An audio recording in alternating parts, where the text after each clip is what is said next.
قدیمی‌ترین درخت ایران. سرو ابرقو با قدمت 4 تا 4500 سال. شهرهای ایران بیشتر در مناطق کوهستانی قرار دارند یا کویری؟ در مناطق کوهستانی. جنگل‌های آمازون قدیمی‌تر هستند یا جنگل‌های هیرکانی در شمال ایران؟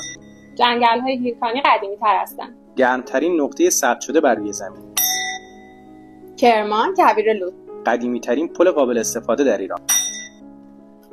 پل شاپوری یا پل ساسانی در دسفول با قدمت 1700 سال. کدام دریاچه ایران صورتی است؟ دریاچه لیپار در چابهار و دریاچه مهارلو در استان فارس. کدام جزیره در ایران خاک 7 رنگ دارد؟ جزیره هرمز که به اون جزیره رنگ‌ها یا بهشت زمینم میگن. باریکترین قسمت تنگه هرمز چند کیلومتر است؟ 39 کیلومتر. بزرگترین جنگل‌های شناور دریای خلیج فارس و دریای عمان.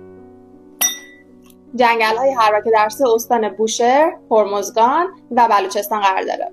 مرتفع‌ترین استان ایران. استان چهارمحال بختیاری با میانگین 2153 متر ارتفاع از سطح دریا.